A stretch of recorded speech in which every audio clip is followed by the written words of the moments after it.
Mas sabe o que que é muito louco? É antagônico. Eu já falei essa frase várias vezes. Eu não sei se eu já falei isso no PBcast. Hum, Nas minhas palestras presenciais eu falo isso. Quando eu dou em palestra em público, que modéstia à parte, eu acho que onde eu sou melhor, eu lhe peço para a galera falar assim, cara, você acha que o brasileiro é desconfiado das coisas? Aí todo mundo fala assim, a gente desconfia de tudo, porque tem muito ladrão no Brasil e tem corrupção, tem que ficar de olho mesmo. Aí eu boto umas telas assim, né? Eu não sei quantas mil pessoas caíram no golpe do Pix, no golpe do joguinho do Tigrinho e etc. toda. A gente elege político corrupto, aí ele rouba, a gente reelege o cara é misógino, aí a gente vai lá e reelege o cara, a gente não aprende, fala, não, mas ele rouba, mas é bom, quem não vai lembrar, né, quem mora em São Paulo, né, as faces do é, maluco e tudo. exato. Aí eu falo assim, aí eu faço a segunda pergunta, eu falo, o brasileiro é cético? E eu explico o que que é ceticismo, que é você questionar a informação. Eu não estou falando que você vai duvidar de cara, mas você fala, é isso mesmo? E aí aí o ceticismo, o desconfiado é lá em cima e o ceticismo é lá embaixo. E é por isso que a gente cai tanto em golpe, entendeu? E aí o letramento científico, que é o que você se refere, a gente percebe, não precisa falar, tem estudos sobre isso, que o Hum, letramento científico, não só no Brasil, como no mundo todo, ele é muito baixo, e no Brasil é muito pior. Então, uhum, qualquer pessoa com alguma credencial de autoridade, uhum, ele derruba, e você não está nem aí. Então, eu e a uhum. Lu estamos de saco cheio de conselho regional, de associações, não sei o que, do SUS, esses grandes rótulos que colocam, e nada mais são do que gritos de autoridade de pessoas que não têm o menor, ou são ignorantes, ou são bandido mesmo, entendeu? E, assim, o que que você pensa disso tudo aí? Você falou uma coisa importante sobre os conselhos. Eu vou contar aqui um case, de certa forma. Uhum. Eu atendo consultivamente. O que começou a acontecer, principalmente com o que aconteceu na pandemia, né? Não era tão abrangente a quantidade de médicos e cientistas se expressando na mídia social, se expressando, né, nas mídias. Porque eu fui tentar entender, jornalista, curiosa.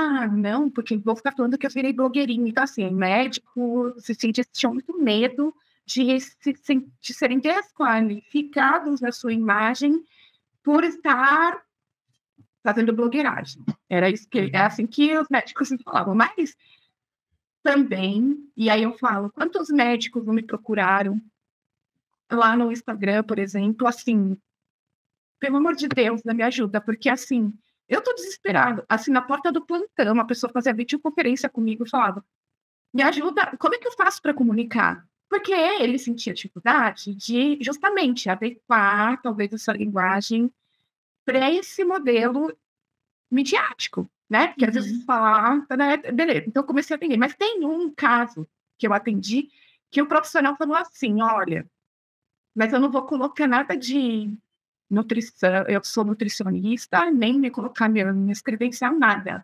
Não quero.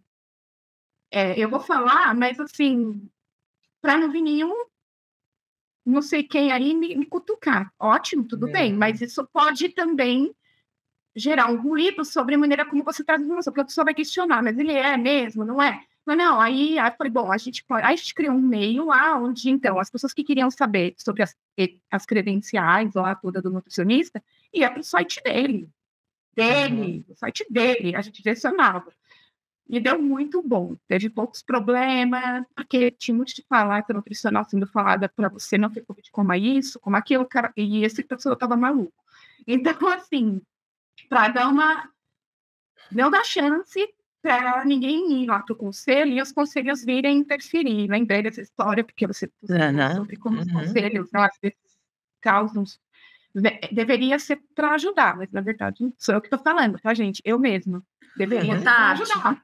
mas você não devia Mas ficar acanhada de falar isso, não, porque a gente percebe isso todos os dias. Esse envergonhamento de médicos vir posicionar para não ser chamado de blogueiro é a mesma coisa que acontece com os cientistas de carreira. Aí eu vou falar cientista mesmo de carreira, não só pessoas que têm doutorado. Tem muita gente que se denomina cientista, assim, eu tenho doutorado, eu sou cientista. Não deixa de ser. Mas, por exemplo, Nós dois, que temos uma carreira de mais de 20 anos como professores, só trabalhar, minha carteira assinada estava lá, pesquisadora, o preconceito que tem até hoje de um cientista sair do muro da universidade e fazer a comunicação da própria ciência, de qualquer outra ciência, e de falar de ciência de uma forma blogueira. Porque a gente tem que sim adequar a forma de falar, porque não dá para falar da mesma forma que se fala num debate de uma defesa de uma banca, de um doutorado, num debate científico. A forma de debater na rede social, aqui no podcast, é totalmente diferente do que acontece no muro. Mas se a gente traz da mesma forma para cá, não funciona, que a gente tem que se adequar. E o zelo da profissão faz a mesma crítica. Então, passa por um lado nosso de coragem, da gente também falar assim, vamos falar, e a gente vai falar puramente do dado, e se alguém vir atrás, nós temos provas que a gente falou do dado, e não da profissão, e não da pessoa, e não que a gente quer diminuir ou aumentar a profissão, a gente está tentando educar as pessoas, mas não é todo mundo que tem a coragem de realmente de peitar no sistema. E, Léo, voltando para a sua pergunta, que eu esqueci, você me perguntou opinião, né? Sobre você acredita que somos mais céticos ou somos mais desconfiados? É uma pergunta boa. Eu acho que depende, assim, eu acho que depende, porque, assim, falando de Brasil, né, e quando eu pego dados de, por exemplo, acesso à internet no Brasil, por faixa etária, por grupos, é muito abrangente.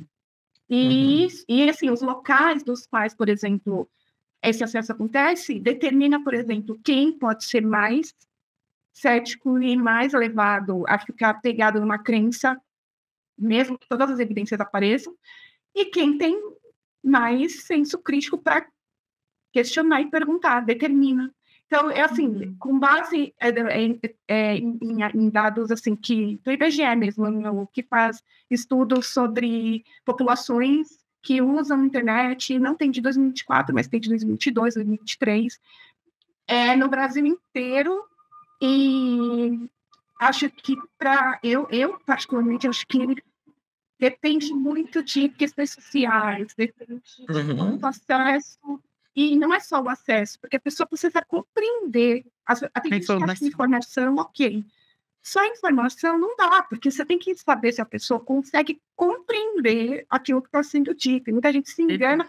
Eu vejo muitos debates, assim, sobre tal pessoa lá não se desenvolve porque tem tudo na internet. Como se informação bastasse, mas você tem que qualificar. Né? Tem um certo jargão, quando a gente fala de inovação e tendências tecnológicas, que passa por o novo petróleo os dados. Dizem em inovação. E eu odeio esse termo, eu acho essa palavra leviana, porque dados sem qualidade não é petróleo nenhum. E eu sou meio rechaçada no inovação aí nos circuitos aí de palestra, porque, gente, eu falo isso lá no palco, depois que um monte de influenciador e pessoal que fala de inovação repete sistematicamente essa frase: dados é o novo petróleo. Se você tem dados que te dão informação deturpada, não sei, não é só rico, né, e qualificado. Então, a minha resposta para ti é que é opinativa, com um pouquinho do que eu me baseio em dados aí de uso de internet no Brasil. Eu acho que isso pode ser uma coisa que, às vezes, parece que é muito cética, porque é a bolha que a gente está vendo. Às vezes, pode parecer muito crítica, sistematicamente, porque também pode ser a bolha que a gente está crescendo.